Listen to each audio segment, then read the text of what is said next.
In an article published on June 15, 2021 by the Washington Post, ex-Shake Shack manager Marcus Gillum sued two NYPD unions over claims made to social media that the workers had intentionally poisoned 3 officers' milkshakes, while investigations were still ongoing and were later proved to be false. The NYPD did not retract their statement. The case is a clear act of defamation with actual malice, as the police unions posted their accusations on social media while the investigations were still underway, allowing the workers to become the subject of hate and lowering their overall reputation by doing so. After the defaming message was spread far over the internet, the current chief of detectives, Rodney Harrison, posted that the investigation found no criminality by the workers. This article is applicable to the unit because it shows how public figures, such as the NYPD union, can use actual malice to defame private figures, the Shake Shack workers. During the rise of unrest between police officers and protesters last year during the protest during George Floyd's killing, 3 NYPD officers complained that their drinks tasted off after picking them up at the Shake Shack location.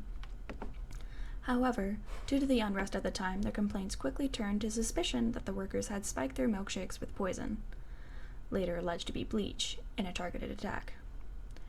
Later in the evening, 20 officers arrived at the store and began treating the area as a crime scene. After being interrogated for 2 hours and accused of putting the bleach in the officers' drinks, Gillum was let go, but not without emotional and psychological damages to his reputation. After the workers were released, the detectives union wrote on Twitter that tonight, 3 of our fellow officers were intentionally poisoned by 1 or more workers at the Shake Shack. Fortunately, they were not seriously harmed. Gillum's case has been taken to the city's law department, where they plan to review the matter. I feel that the NYPD unions handled this matter poorly.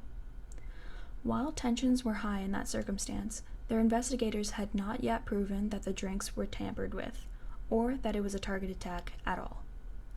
Posting on social media that the Shake Shack workers had targeted their officers in an attack while not having known that the claims were false was a reckless act of actual malice towards the workers. I would have not posted the claim onto social media, as it endangered the workers to hate from the public, and they had to change their uniforms in store in order to avoid harassment from the public while commuting.